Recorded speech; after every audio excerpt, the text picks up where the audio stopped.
오늘도 신규 상장 종목이 또 하나 나옵니다. 이지스고요. 지금 이건 뭐 하는 회사라 되어 있냐 하면 디지털 어스 플랫폼 기업이랍니다. 뭐 이게 플랫폼 뭐 솔루션 이렇게 달고 있는 종목들 같은 경우가 뻥튀기가 되는 경우가 뭐 거의 일단 뻥튀기가 된다라고 보면 딱 맞다라고 얘기를 들었었죠. 자, 디지털 어스 플랫폼 기업, 그래서 뭐 하냐 하면 현실 세계를 디지털 환경으로 구축한다.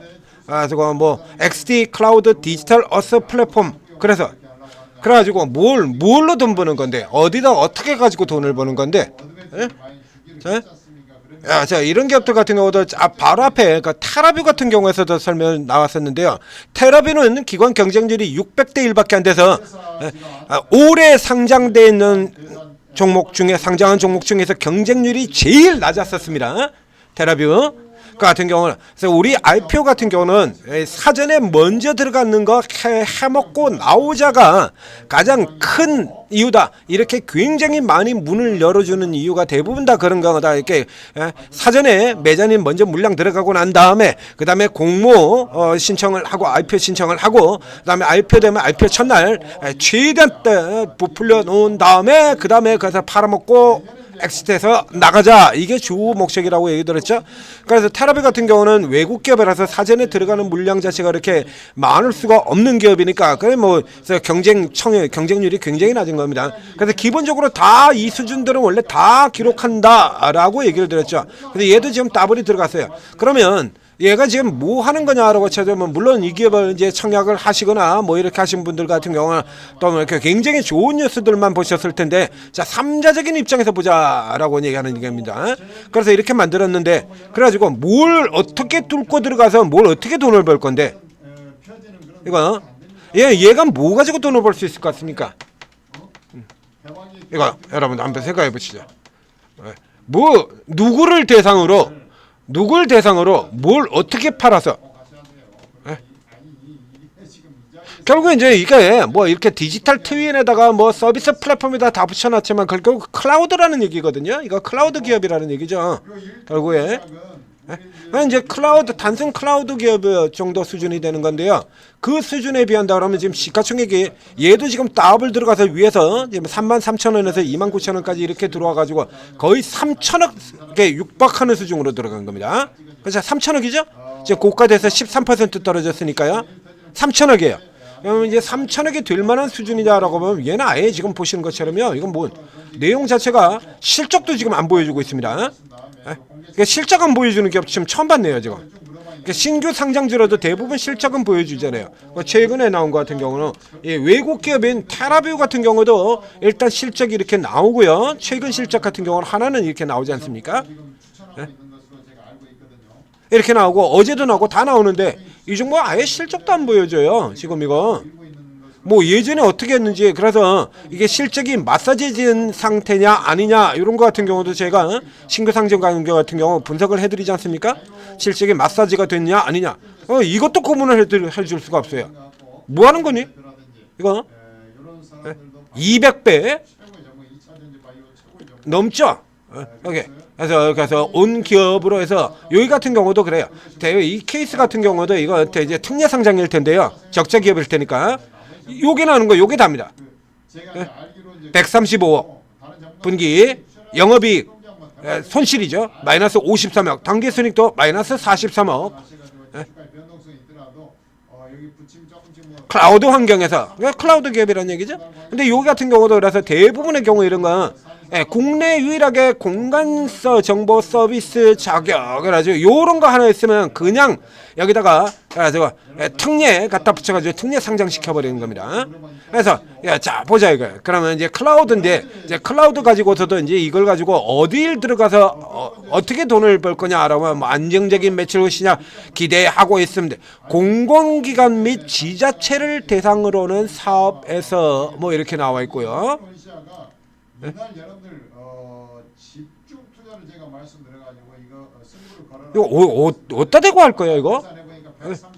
아무리 찾아봐도 이게 지금 이 정도의 성장을 낼 만한 부분이 지금 보이질 않잖아요. 그러니까 최근 이제 한마디로 이제 이번 7월 이후 같은 경우에는 보호 예수 강화라는 이걸 넣어가지고 지금 막 들어가고 있는 거거든요.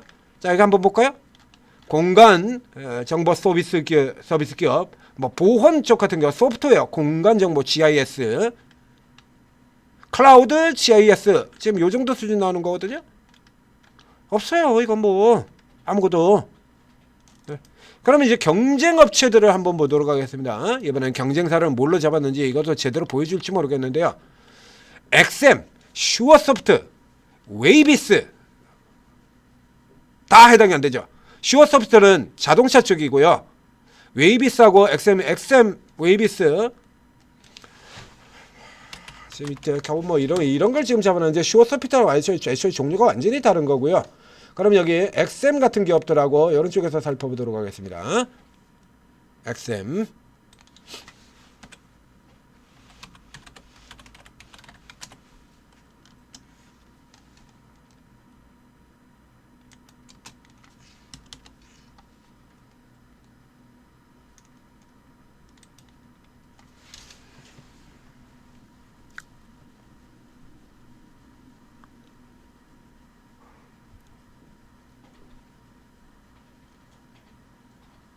지리정보 시스템 없네요. 기업 자체가. 네? 제가 요거 때문에 올라간다는 얘기인데요. 결국에 이렇게 높게 평가받았다는 얘기가 될 것 같은데 세계 3개국만 보유하고 있다. 네? 근데 이게 이 종류가 지리 정보가 여기 같은 경우는 이렇게 보실까요? 자, GIS 관련주 이렇게 나누면 지리 정보 시스템과 그다음에 가스 결혼 개폐 장치 뭐 이런 건데 이거 가스 개폐 장치 여기서 말하는 이게 이 GIS 이쪽 GIS는 완전히 다르죠. 예? 요겁니다. 이쪽 이거는 종류가 이제 완전히 다른 거고 이쪽이라 그러면 이건 사야지. 당연히 우리가 잘 아는 기업 효성중공업, 일진전기 이런 쪽이니까요. 이제 이쪽이 아니라 지리 정보를 얘기하는 거거든요. 지리 정보. 가지고 이제 요게 특례 상장된 것 자체가 이제 요거 때문에 국내 유일. 그래서 요거 가지고 이제 특례 상장을 시켜서 올려놓은 겁니다. 그러니까 지금 경쟁 기업들 자체가 이제 경쟁 기업이라고 비교 대상 기업이라고 하는 게 그렇게 많지는 않을 것 같아요. 그래서 엑셈 같은 경우는 이제 클라우드 기업으로 엑셈이 비교 대상에 들어가 있고요. 엑셈은 여기 보신 것처럼 600억에서 지금 매출 600억에 100억 순이익을 내고 있는 회사입니다. 엑셈 클라우드 기업. 여기 지금 시가총액 1,400억밖에 안 되고요. 슈어프트는 이제 종류가 다른 종목이니까 웨이비스를 보도록 하죠. 이제 이게 아마도 실질적으로는 가장 근사한 기업에 들어가지 않을까 싶은데요. 자, 이 웨이비스 같은 경우도 적자 기업이죠. 매출은 이제 웨이비스가 상장전 매출은 이제 올해 경우에라면 지금 160억, 220억, 약 300억 정도 되니까 매출 자체로는 웨이비스가 조금 적겠네요. 그리고 이번 분기 같은 경우로 본다 그러면 135억에 50억 적자였고요. 웨이비스는 80억에 12억 적자였습니다. 그러니까 웨이비스 이 정도 수준 들어가고 있는 거고요. 여기 같은 경우도 뭐 국내 최초 국산에 성공한 이렇게 돼 있는데요. 여기 같은 경우도 이제 종류가 좀 다르죠. 여기다 이제 조금 종류가 다르고 지금 뭐 비슷하게 같은 이거는 저전력 쪽 이거죠. 이건 저전력 반도체. 뭐 놓고 본다라고 하면 이제 향후 나아질 가능성 같은 경우라 그러면 이거 비교 대상도 웨이비스를 지금 비교 대상으로 놓으면 안 되는데요. 자, 이거 보죠. 이런 케이스 같은 경우가 향후 성장성이라고 하는 측면에서 본다 그러면 얘가 훨씬 더 성장성이 더 높아 보이지 않나요? 그런가? 네?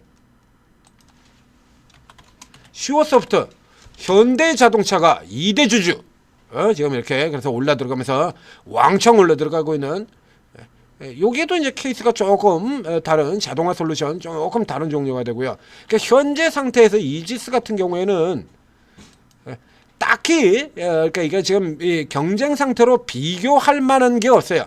그러다 보니까 이렇게 굉장히 높게 들어가 있는 건데 문제는 이제 비교할 만한 기업이 없다 그래가지고 이 케이스 같은 경우도 이게 두 가지 종류로 나뉘게 되죠. 첫 번째는 비교 대상이 없는 나 혼자 싹쓸이로 비교 대상 기업이 만만한 비교할 만한 기업이 없다고 하더라도요. 이게 성장 산업에 들어가서 돈을 왕창 벌 수가 있어야죠. 나 혼자 다 먹는 기업, 그죠? 나 홀로 싹쓸이. 예를 들면 반도체 같은 쪽에서 보이는데 나 홀로 싹쓸이 이런 기업들, 나 홀로 싹쓸이 혼자라도 이렇게 들어가서야지. 이거 앞에 제가 계속해서 얘기 드린 가장 극단적인 비유 있지 않습니까? 국내 최초건 국내 유일이건 세계 최초건 세계 유일이건 간에 팔려 나가야 의미가 있는 거다라는 얘기를 하잖아요. 그래서 늘 나오는 그 비유 다시 한번 설명을 드리도록 하겠습니다. 자, 세계 최초로 똥냄새 풍기면서 똥이 말하는 인형을 만들었다. 그러면 세계 최초이자 세계 유일이래 가지고 대박 나는 겁니까? 그걸 누가 사? 뭐 약간 변태적인 뭐 이런 얘기라든가 혹은 장난 삼아서 누군가 살 수는 있겠습니다만 그거 제대로 팔리겠습니까? 자, 그러면 이 이지스 같은 경우에 현재 얘가 뚫고 들어가려고 하면 그러면 일단 이게 지리정보 시스템에 들어가는 회사니까요. 그러면 이제 자율주행 같은 쪽 뭐 이런 쪽에 이쪽 같은 계열로도 들어갈 수가 있겠고, 그러면 얘는 지금 들어간다 그러면 결국에 공간 정보로 들어가게 되는 거니까 결국 이것 뚫어야 되는 건데 여기도 그래서 앞으로 나아지는 쪽에서는 얘를 대상으로 지금 들어가고 있는 거 아닙니까? 근데 이게 공공기관 지자체를 가지고 폭발적인 수익률이 나올 수 있나요? 폭발적인 성장이? 안 되는 거죠. 그러니까 이 케이스 같은 경우에도 역시 그래서 이 케이스 같은 경우에는 이제 고가에서 이제 해먹자 쪽으로 지금 얘기하고 있는 동안에도 계속 내려가고 있죠. 그러니까 앞에 이 신규주를 노리는 그 순서를 다시 한번 설명드리도록 하겠습니다. 첫 번째, 섹터의 성장성 자체가 높아야 된다. 그렇죠? 이 섹터 자체가 뭐 신약이라든가 로봇이라든가 이런 식으로 해서 섹터 자체의 성장성이 대단히 높게 평가되고 있는 기업, 이렇게 얘기를 했잖아요. 그 다음 두 번째는 밸류에이션입니다. 밸류에이션. 그래서 섹터의 자체의 성장성이 어느 정도 높다라고 하더라도 로봇에서 가장 강력한 종목들 같은 경우가 뭐 예를 들면 300대 1 이렇게 기록을 하고 있는데 2차전지 같은 경우로 쳐서 예전에 2차전지가 겁나게 잘 나가고 있을 때 2차전지의 최고였던 에코프로 같은 경우가 PR 150배 들어갔는데 신규 상장 종목의 PR 300배로 상장이 돼. 볼 필요도 없죠. 자, 반도체가 가장 잘 나가고 있을 때 한미 반도체가 PR 125배를 찍었는데 신규 상장된 종목이 반도체 잘 나간다 그래가지고 거기 얹혀져 가지고 PR 300배로 올라 들어와. 생각할 필요도 없는 겁니다. 그런 거. 그러니까 이 두 가지로 보시는 거예요. 근데 지금 이 이지스 같은 경우는 조금 전에 보셨다시피 딱히 경쟁할 만한 수치 자체는 없어요. 그러면 요거는 일단 뒤로 미더라도 앞에 거에다가 초점을 놓고 보게 된다면, 자, 이거 공간 정보, 지리 정보 이거 가지고 실적이 얼마나 대박이 날 것이냐, 이건 다 간단하게 나오는 거 아닙니까? 그러니까 이렇게 기관 경쟁률 수치 같은 거 애초에 보시도 말라고 얘기를 했습니다. 쟤네들 담합해가지고 계속 1000대 1 기본으로 만드는 거니까. 그러니까 저 앞쪽에서도 보여드렸잖아요. 예? 저 보험회사, 보험대리점, 알지넷 그런 종목들도요 경쟁률이 1000대 1이 1100대 1이었어요. 바로 이 종목하고 똑같아요. 숫자 거의 다 비슷하게 나가요. 기관 경쟁률 기본적으로 1100대 1에서 1300대 1 사이로 만듭니다. 보험대리점인 그 알지넷 같은 경우도 경쟁률이 1100대 1이었다니까. 이거 여기에 속으시면 안 되는 거고요. 그러니까 종목 자체가 섹터가 얼마나 성장성을 보일 수 있을 것이냐, 이쪽에다 핵심을 두셔야 신규 상장주 쪽에서 이런 종목들을 찾아내는 거예요. 신규 상장주에서 이런 종목들. 이게 섹터 자체가 우선 얼마나, 여기 같은 경우도 그렇지 않습니까? 이 3빌런 같은 경우도 그래서 잡아드렸던 이유 자체가 여기 같은 경우도 비교 대상 기업이 없는 유일 기업입니다. 이 3빌런도 유일이에요. 진단주는 많아도 희귀질환 진단은 얘 하나밖에 없다. 그렇죠? 이런 거, 이 하나밖에 없는 겁니다. 그러니까 하나밖에 없다라고 하더라도 성장성부터를 체크하셔야 돼. 그래야 답이 나온다는 얘기예요. 이지스는 거기에 해당되는 종목이 아니죠. 그래서 계속해서 1년에 100개씩 나와요. 지금 올해도 지금 상장 기업 중에 총 숫자가 몇 개냐라고 하면 올해도 지금 100개 넘어가죠? 99개가 되어 있습니다. 자, 스펙 같은 거 포함해서 계속해서 지금 100개를 넘기지는 않았는데 올해는 지금 내일하고 내일 모레도 나옵니다. 그리고 다음 주에도 나오고요. 그 다음 주에도 상장되고요. 그래서 올해 현재 수치로 친다 그러면 이제 올해 가장 많은 수, 사상 최대 수의 IPO를 기록하게 돼 있어요. 이렇게 많이 나와요. 이렇게 많이 나오는 데서 쓰잘데기 없는 거 걸러뛰세요. 걸러뛸 건 걸러뛰셔야 되는 겁니다. 그래서 그 중에서 이런 종목들, 될 만한 종목들 같은 거, 이런 거 초기서부터 지금까지 다 잡아드리잖아요. 이런 종목들. 천재투자TV에서. 그리고 오르고에 들어오시면 오르고에도 또 이 신규 상장주 전문으로 다루는 전문가분이 있습니다. 오르고에도요. 그러니까 각 스토어에서 한글로 오르고, 그래서 이 앱 검색해서 설치받은 다음에 설치하고 난 다음에 다운로드 받고 설치한 다음에 입장을 하시게 되면 전문가들 쭉 있죠. 20여 분의 전문가들이 쭉 계신데, 자, 여기 전문가들이 각자 주특기와 접근법이 다 틀려요. 제로 매매죠, 테마 매매, 급등주 매매, 이렇게 접근법도 다르고 전문 분야도 다르고요. 지금 이런 선의시 신규 상장주들을 전문으로 다루는 전문가 역시 오르고에 들어오면 있습니다. 그러니까 여러분들이 잘 모르시면 그 오르고 들어오셔가지고 그분 도움을 받으시면 되죠. 그러면 될 놈 안 될 놈 구분해서, 칠 놈 안 칠 놈 구분해서 나가는 거, 버릴 놈, 패스할 놈, 이런 거 패스. 그리고 이제 올라가는 놈 같은 경우는 이제 첫날부터 쫙 나오는 종목들 그 단타, 먹고 들어가자, 뭐 1박 2일 가자, 뭐 이런 것들 다 잡아드리니까요. 그러니까 오르고 들어오셔서 전문가들 도움 받으시고 하시기 바랍니다. 무조건 들어가지 마시고요. 무조건 들어가면 무조건 필패할 수밖에 없어요. IPO주는 세상에서 제일 쉬운 게 IPO주기도 합니다만, 무조건으로 가게 된다 그러면 필패로 가는 게 IPO주기도 합니다. 자, 성공 투자하시기 바랍니다.